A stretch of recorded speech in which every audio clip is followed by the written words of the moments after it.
Welcome to So Much Crime, So Little Time, Summer Shorts. I'm Jeff. And I'm Dee. And for our summer series, we're recapping single episode stories.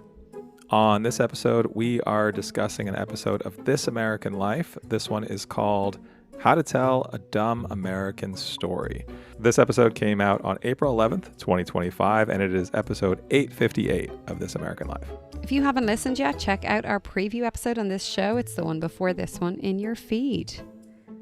We'll also put a link to this episode from This American Life in our show notes. All right, Dee. One episode. This was about an hour long. Just to remind us, this was hosted by someone named Sierra Crane Murdoch. Single episode or single story on This American Life. Usually This American Life is a collection of stories. Yeah, it's usually 3 acts. Yep. And this was 3 acts, but all 3 acts were about the same story. This was the story of Mika Westwolf, who was killed in a hit and run on a highway in Montana. And it was really the story about kind of getting justice for Mika. Where do you want to start discussing this? I love This American Life. There's very rarely an episode I listen to that I regret listening to. That's what I think. I agree. I sometimes don't want to listen to This American Life. Like I see it come up my feed and I'm like, oh, this looks like a real downer. And, well, some of them, yeah. And this one was a downer. But this was also, I thought, a really well told story with a lot of detail, there's a lot of things to be angry at in this episode. Any episode involving children named Arian and Nation is going to make me mad. Sake. But I don't know. I feel like as much as this was a story about Mika, this was also a story about her mother, Carissa Heavy Runner, and Kevin Howard, who was her, I think, stepdad. So Carissa and Kevin. And I mean, the story about them, the story about their quest for justice, the story about their relationship, that became a subplot of this story. The story about not only their daughter, so many other Native people were victims of similar incidences, and their killers were never brought to justice. Yeah. And so we heard from some of those other families from this exact same place, the same investigator, the same district attorney. But then we also heard, and I wrote this down because this caught my ear, Native people are 6 times more likely to be killed in a hit and run. And they rattled through some of the reasons why, including basically when the highway system was built in the U.S., it was just built through reservations because why go around them? It's people who tend to be walking more for various reasons. And I mean, it went on, but like that, 6 times more likely to be killed in a hit and run. This is one of the things I like about This American Life was this we hear a stat like that, but then it's brought to life through not just Micah's story, but these other people that we heard about kind of connected to in this same community. Yeah, that stat was crazy. That really kind of shook me as well. You know what I found interesting about this episode, and I don't know whether it's because I listen to This American Life quite often. I listened to this 3 times. And the 3rd time I heard many very important things that I didn't hear the other 2 times. And I was like, is this my ears, my brain being like, this is This American Life? It goes in the background. Like it's one of my podcasts I put on and I listen to, but I'm doing other things. So it's not one like we're doing for the podcast. Yeah. What's so something you picked up? The stat was actually one that I hadn't heard before. The fact that her phone had actually fallen in the car, and she got out because of the bar. Like that was at the very beginning. I just mustn't have been paying attention to that part. Explain that moment, because I think that's really important, because that is what kind of sets this whole thing in motion. So she's out at a bar with her brother. They're coming home. And they're driving back. She thinks she left her phone at the bar, so she gets out to walk back. This is when she gets hit by the car and killed, but her phone was actually in his car. Is that right? Do I have that right? Yep. It had fallen down between the seats, like, which, happens. Happens all the time. so many times. Yeah. Yeah. Yeah, there was just so many bits. I think that's What was just the a bit at the me end? thing because There was another bit at the when end. Carissa and what was her stepdad's name? It was her Kevin. dad. He referred to her as Kevin. Yeah, his you're right. daughter, and so Kevin broke up. Yeah, that was very quick. I missed that the first time too. Yeah, and at least at that point they were broken up. Yeah, I don't know. I felt like I missed quite a few moments. And I do agree, like, it was obviously really hard to listen to, and yet it was kind of nice to hear, a judge not listening to the bullshit from a white woman playing victim who Yeah, got a new tattoo of Aryan on her face. And I know that's like her child's name, but also Aryan Nation. So I had one question on that, and I don't really want to spend too much time talking about this woman. But there was a moment that I also was something I picked up the second time I listened to it, where so the woman's name is Sunny. I believe her name is Sunny. Mm-hmm. Where it's mentioned that a part of her defense was she's not a white supremacist. Her husband is a white supremacist. He wanted to name the kids Aryan and Nation, and she's just sort of like this. I don't know what you'd call it. Unwilling accomplice in this sort of white supremacist family drama. Do you Then why buy would you any get of it that? tattooed on your face? No. I can buy that probably happens at times. Sure. I can buy Sure. that that's probably not something, that it's not beyond the realm of possibility. I can buy that you want to get your child's name tattooed on your body if that's what you want to do. I personally am not into face tattoos unless they're like, your eyebrows. But that's just a personal preference. But getting a name like Aryan when you're up, like, this was in between the killing and the trial. Yeah, like think of the timing here. The timing here seems like a big F you. Yes. I just think there are decisions being made. So that's what I would say. Well, in your earlier point too about the judge, this did seem like a really sound judge who really wanted to hear all the different sides and seemed to have a good sense of judgment. So Sunny got sentenced to 30 years, 20 suspended, so 10 years before she was eligible for parole, and which was, I think, a good, fair sentence. Considering all of the factors, considering that Kevin and Carissa disagreed about what they wanted, right? Like that was the sort of point of contention between them, which was kind of heartbreaking to listen to how this drove a wedge between them. I want to talk a little bit about Wayne Bieber.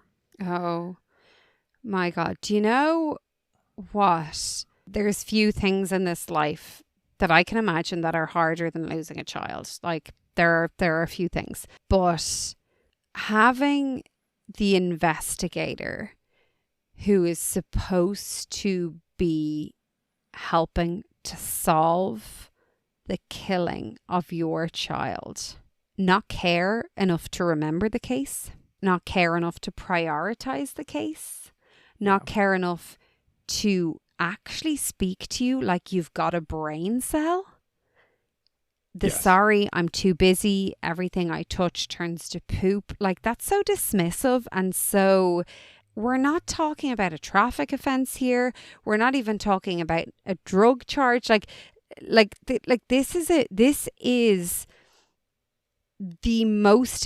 should be the most important thing that you have to deal with. You'd think so, but he has to look at the totality of the circumstances, apparently. Fucking hell. How they did not tell him that they would show him the totality of the circumstances, I don't know. Like, it made no freaking sense. And he lied to them. He lied to them point blank so many times. She was in jail. She wasn't in jail for that. She was in jail for stealing her kids, I think. For kidnapping her kids. Yeah, I mean, there was so much sort of police incompetence in this, and he was the one that we heard the most about. But also when she was arrested and the way she was treated when she was arrested, the way she was treated with like the utmost sort of generosity and kindness for a woman who just murdered someone with her car. Well, yes. We have heard other stories of the police, especially when there's kids around, being very kind about how they approach the arrest of people. And so I will give some grace there, because there was a mention that the child needed to be changed. There were children there. So the way Mm-hmm. they arrested her, I understand that some people will say in defense, not in defense, but like a counter is like, they wouldn't have done that if she wasn't a white woman. Absolutely. I don't disagree. What I'm saying is I will not, I want to give some grace for the fact that they treated someone in front of their kids, their young children, with grace. And I think that that was the right thing to do. And I think that that's how they should be treating someone who is non-violent in front of their kids if they're going to have to arrest them. That's what I would say. I think that's how they should be treating anyone in that case. I know that that's the point, is they wouldn't. I'm aware that that's the other point. I'm just saying I that's one aspect that I don't think we can disagree with here. I agree with you, I think, in part. If this was a black man by himself without kids, he would not have experienced the same generosity. We know this to be true. But if this was a white man without kids, I don't think that they would have been as generous. Now, I'm not saying that they would. I don't want to get into this discussion. We don't but have to. What I don't want to say that they would have treated a black man on his own the same way they would have treated a white man on his own. That's not what I'm saying. I'm saying that given that there was young children there and she was not violent and she wasn't looking to attack anyone in that moment, I'm aware she killed someone with her car. They arrested her, by the sounds of it, with grace. And I think that's how they should arrest anyone who is in front of their kids. I am not saying that that is how they act with everyone. I think that's how they should act with everyone. Yeah. That's what I'm saying. No, you're right. I agree with that. One other thing I want to touch on a sort of a lighter note, I want to say something about Mika. We heard a little bit about just who she was as a person, and one of the details really touched a nerve with me. There was the moment where she made a PowerPoint on the benefits of medical marijuana, which I think she was a teenager, and she wanted to tell her parents, like, this is why this is okay. And I say this as a parent of a boy who has made multiple PowerPoints to explain. Probably his most famous or notable one was when he wanted to give us all the reasons why we should buy him an iPhone when he was, I don't know, 13 or something, and we had to sit and watch his PowerPoint. Mika, did you buy him an iPhone? Eventually. Not right then. Like, we delayed a couple of years. He put so much work into it. And so, like, Micah, I don't know, she just seemed like that. And the other, one of the other, we got a lot of, I thought, great little bits of details about who she was as a person. The other one was where she basically, like, kind of cornered Kevin and was like, almost like she had a premonition, like, if someone murders me, you have to forgive them. And that meant so much to him, right? Like, that stuck in his head. And he took that so seriously as like that was her wish, that was why he took that stand, and said, and basically did his best as much as he could muster to forgive Sonny, because he felt like that was what Micah would have wanted. That I thought was really powerful. And that really, I don't know, that resonated with me quite a bit. I thought that was really powerful. The other one was the song. The song. Yeah. Also, yeah, the PowerPoint thing is so funny. Our friend, a previous follower and fan of the show, her daughter put a PowerPoint together to convince her parents, even though she was at the age that she could decide herself, to allow her to get a tattoo. And yeah, that's what that reminded me of. But the song, what was interesting, it was brought up a couple of times in the episode, and what was really interesting, I don't know if this came to mind for you, but it was so similar to the Matthew Shepard discussion that we had, where I think the phrase was like, Americans are dumb like that, but it's basically they needed a perfect villain and a perfect victim narrative. And this idea that this white woman who's got Aryan and nation as her children, and she's addicted to drugs, and her husband's a white supremacist, and maybe she is, And then you've got this girl who wants people like to forgive and who has like this cute song and like is singing it and like is just very goofy and beautiful and lighthearted. And they speak a little bit in the episode about this idea of how their story got traction and the case got traction. And it was because they basically had the quote unquote perfect victim and perfect villain. Yeah. And it just rang so true to it just reminded me so much of the Matthew Shepard case and our discussion with River and Elio from Theatre Rhinoceros about how messed up that is. This idea that society wants this angel, and if you haven't been an angel, if you've made mistakes, then maybe whatever has happened to you is warranted and maybe somewhat your fault. Like this whole victim blaming without it being victim blaming. And obviously in this case, it worked, I suppose, in Micah's favor. But I just thought it was interesting that it came up again. It did. And but also, the other what element, a funny phrase. Americans are dumb like that. But something you touched on in that too that I think stuck out to me, not just about our conversation with River and Elio, but also just about other podcasts we talked about before, and I'm trying to remember which ones they were, but Carissa and Kevin, and it seems like, I feel like this was mostly Carissa, had to basically raise hell. Like the system wasn't going to do get the justice investigation themselves.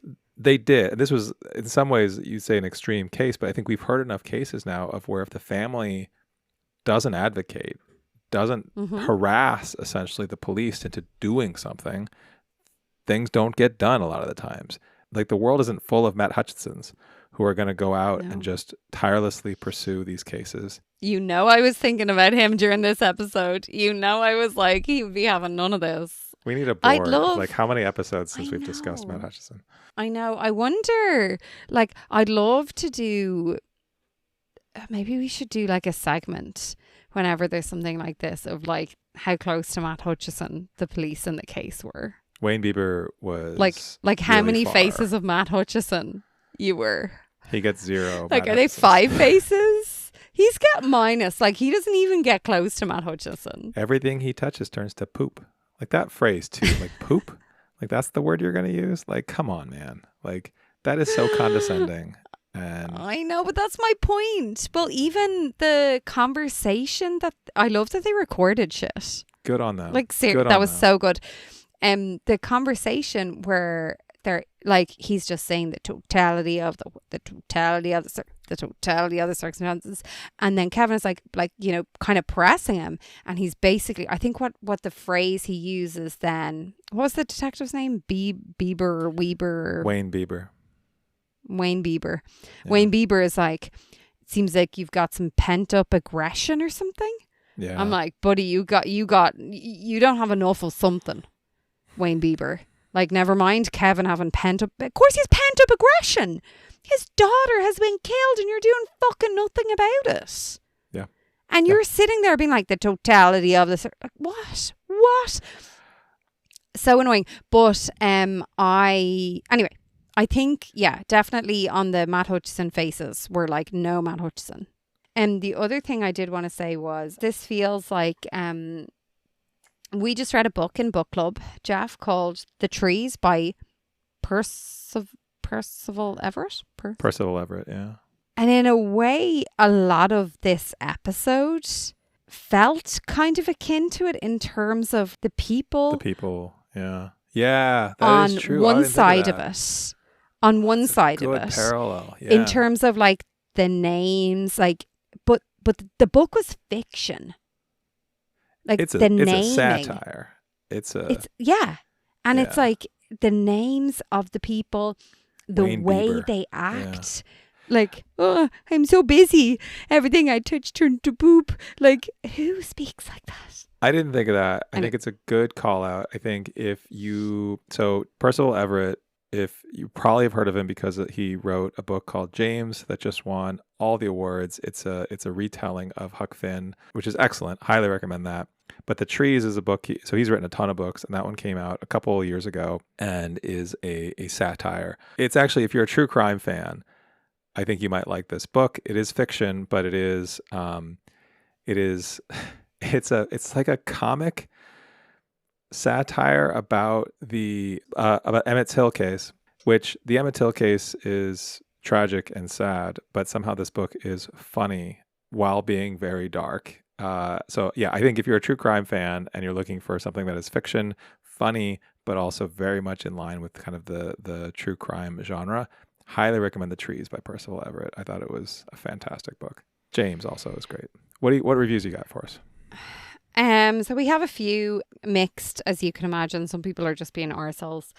Some people are just absolutely shocked, I suppose, by it. By what? By Mika like was story? killed, and the police were investigating her supposed crime. For what purpose? Infuriating. We didn't One talk of about them- that. But yeah, that was the Oh, yeah. kind of the Wayne Beep. Like that was the reason he was sort of one of his reasons for sort of stonewalling was that she was apparently committing a crime by walking drunk along the side of the road, which is apparently illegal. Mm. Seems They don't like give them footpaths or pavements yeah, there was no sidewalk. or whatever you call it. Sidewalk. Call it a sidewalk. What do So you call it in the Ireland? A footpath, because it's a path for your foot. So the cop claimed he needed the phone in case it contained pertinent information about the case, but at the same time saw no reason to review surveillance footage. Make it make sense, please. This is, I think, the best one. It's from Big Daddy Stan. Okay. You ready? I'm ready. This is a powerful story, well told. I so admire this family, and Mika sounds like she was wonderful. I remember when Tal, This American Life, did a survey a few years back asking for recommendations for types of stories. I'm glad they're doing stories on Native Americans, which is one area I suggested. Also, given the totality of the circumstances, the comments here about vocal fry are inane. I don't know what vocal fry is, but I wanted that to make sense because I thought the totality of the circumstances was funny. It's a low creaky sound produced by the vocal folds. Was that a thing in this episode? Holy vocal fry, it's brutal in this episode. Great story, awful vocal fry. Do I have vocal fry? The fuck is the vocal fry is super distracting. All right, we learned something. Can I ask you a question? What's gonna be? I think I know the answer to this because we've done this show before and I've talked to you before and I know who you are. Me? Would you recommend that people listen to This American Life? Only if they want to enjoy an hour of their life every Sunday, Monday, Tuesday, Wednesday, or Thursday, or Friday, or Saturday. Let me ask you this question a different way. You're not an American. Nope. I listened to This American Life before I moved to America. And you still chose to move to America. Fair point. I mean, look, not everybody's an angel. And they're not all about America, also. Some of these episodes... The majority are. And some are like funny. Some of them are very funny. Yes, that is true. I was listening to one last week that had Mike Birbiglia on. That was very funny. But then I was listening to one today that was about Gaza. That was very not funny. And also not American. Very not funny. No. No. Yeah, I think we talked about this in our preview, but if you somehow are not familiar with This American Life, it's been on for decades. This is also has been the origin story of a bunch of true crime podcasts, including Serial.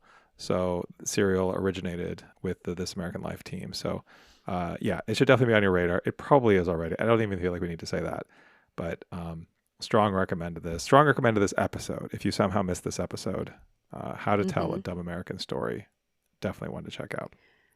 I have a counter question. Okay. Would you like this episode to have been a series? Would you have liked to hear more, heard more, or do you feel like the way it was presented was enough? Like, did you still have more questions? I think this would have worked as a series. I think they told it felt whole here. Yeah, I What do you think? agree. No, I agree. I think they told it really well because, they're great. But I also think that you could get like a few episodes, depending on how many people spoke up. Sure. Yeah. Get a good few episodes about this. Be interesting to hear it.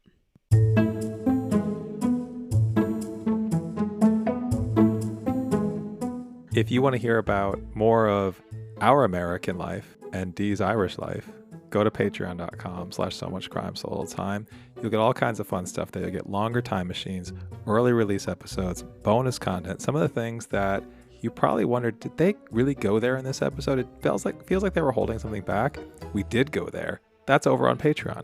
Go check out those bonus clips as well as the outtakes. You should have heard some of the things that Dee tried to say in this episode that weren't fit for the regular episode, but we threw them up on Patreon just so you could listen to them there. And that wonderful feeling of supporting the show. So go to patreon.com/so-much-crime so little time. Don't forget to leave a comment on this episode on Instagram, on Spotify, Apple, or wherever you get this podcast.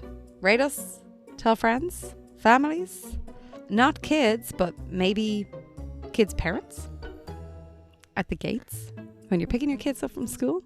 Thanks.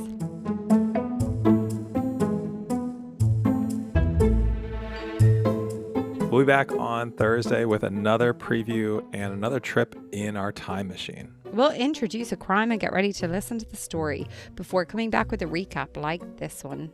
That's on the next So Much Crime. So little time.